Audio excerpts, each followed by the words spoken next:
Moin alle zusammen und herzlich willkommen zu Von Schweden aus, der Kanal über Schweden auf Deutsch.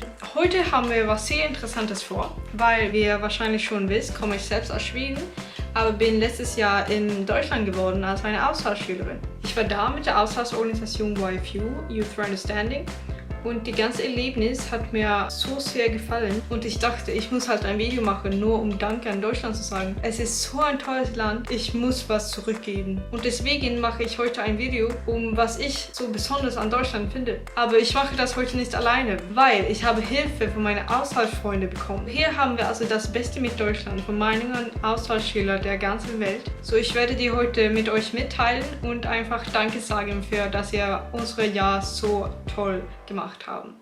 Erstens fangen wir an mit einer Freundin nicht so weit von hier, nämlich Cecilie aus Dänemark.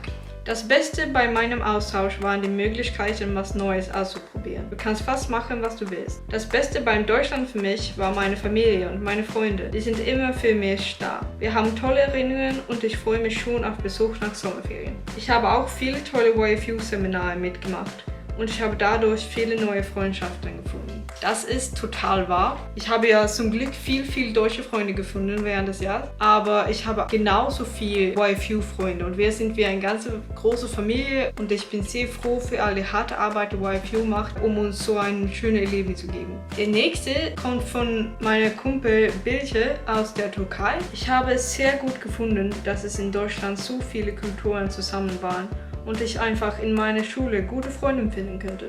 Mit denen könnte ich nicht nur über die deutsche Kultur lernen, sondern auch über die italienische, polnische, tunesische und so weiter. Ich fand es sehr toll, dass sie auch Interesse daran hatten, Kulturen auszutauschen. Ich finde auch noch, dass die Leute in Deutschland es sehr wichtig finden, umweltfreundlich zu sein. Und das finde ich toll. Das finde ich auch sehr toll. Es ist was ganz anderes irgendwie und es liegt halt in der Kultur, so umweltfreundlich zu sein. Und das finde ich echt cool. Nummer 3 ist Eugenio aus Mexiko. Und er sagt, für mich, was mir am besten von meinem Leben in Deutschland gefallen ist, sind die Leute, mit denen ich jeden Tag verbringe. Nicht nur mit meiner Gastfamilie, sondern auch mit meinem Gruppenkreis, wo ich wohne, und meinen Freunden in der Schule. Es gibt keinen Tag, wo ich nichts mit jemandem, den ich kenne, zu tun habe. Die Leute, die man in einem Auslandsjahr trifft, ist wirklich das Wichtigste von allem, finde ich.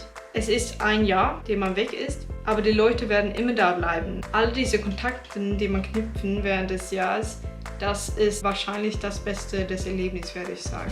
Dann kommt meine Freundin Elin aus Schweden und sie schreibt, dass meine Monate in Deutschland waren sehr schön, denn ich bin jeden Tag aufgestanden und durfte gleich am Morgen Deutsch sprechen. Deutsch ist meine Lieblingssprache und die einzige Möglichkeit, Deutsch die ganze Zeit und mit allen zu reden, ist in Deutschland zu sein.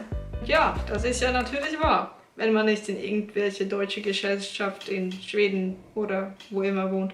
Aber generell ist das ja so und das war echt schön, immer Deutsch zu reden. Die Entwicklung, die man gemacht haben mit den Sprachen während des Jahres, das war echt cool, fand ich. Ich erinnere mich, das erste Mal, dass ich auf Deutsch geträumt habe und das war wirklich so, wow.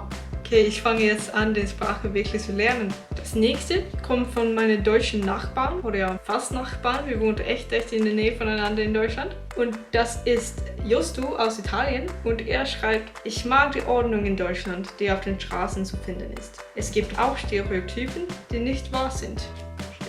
Oft sagen sie vielleicht, dass die Menschen in Deutschland geschlossen und kalt sind, aber sie sind es nicht. Sie sind alle sehr nett und offen. Das ist auch was, die ich jetzt nach meinem Jahr sagen kann, dass alle die Stereotypen, die es gibt in der Welt über verschiedene Menschen und verschiedene Kulturen, die sind so wichtig, dass man nicht darauf irgendwelche Bewertungen macht, dass man wirklich offen sind, um die Kultur selbst zu entdecken. Und die Stereotypen, die man vielleicht am Anfang ein bisschen komisch fand, die waren dann auch, was man dann am Ende am besten fand. Es gibt Stereotypen und es gibt die Leute in der Land und das sind nicht immer die gleichen. Zunächst den ganzen Weg aus Japan kommt Haruka und sie schreibt, das Beste, was man durch ein Austauschjahr erleben kann, ist, dass man erstaunliche Menschen trifft. Zum Beispiel die zweite Familie und internationale Freunde. Man soll auch mit ihnen in Kontakt bleiben, auch wenn man bereits wieder in ihrem Heimatland ist. Das finde ich super wichtig. Denk nur, ich habe 2 Familien, ich habe so viel mehr Freundinnen als zuvor und die kommen aus der ganzen Welt. Das könnte ich wahrscheinlich nicht ohne ein Austauschjahr geschafft haben. Und hier kommt noch eine Freundin aus Norden und das ist Aino aus Finnland. Sie sagt, dass das beste Ding mit Deutschland waren die Menschen, die ich kennengelernt habe. Sie waren unglaublich nett und wollten mir immer helfen. Ich hatte die beste Gastfamilie und ich vermisse ihr jeden Tag. Auch die anderen Austauschschüler waren ein großer Teil meines Jahres und ich bin so glücklich, dass ich von denen sehr gute Freunde gefunden habe. Ja, wie gesagt, die Familie und die Freunde sind wirklich alles während ein Auslandsjahr. Und das ist eine von den besten Dingen, die man mit sich nach Hause bringen kann. Und zuletzt haben wir Carmen aus Spanien. Was ich interessant mit Deutschland finde, ist, dass man immer die Regeln befolgt. Es gefällt mir auch, dass die Natur so grün und schön ist. Was ich allerdings am besten mag, sind meine Freunde und meine Gastfamilie. Sie haben mir so viel beigebracht und ich liebe sie alle. Ich finde, das ist eine gute Nachricht, um Schluss zu machen, weil die letzten Sätze da sagen wirklich alles eigentlich, was ich auch sagen möchte. An alle meine Freunde, meine Gastfamilie und Deutschland generell als ein Land sage ich einfach danke, danke, danke für alles, das ihr für mich gemacht habt. Ihr habt mir eure Kultur gezeigt, ihr habt mir die Möglichkeit gegeben, eure Sprache besser zu lernen und ihr habt mir das Beste von unserem Land gezeigt. Ich bin so dankbar für, dass ich dieses Erlebnis haben könnte und ich hoffe, dass ich mit diesem Kanal vielleicht ein bisschen zurückgeben kann und euch was von meiner Kultur und meinem Land sagen. Ich bin euch so dankbar.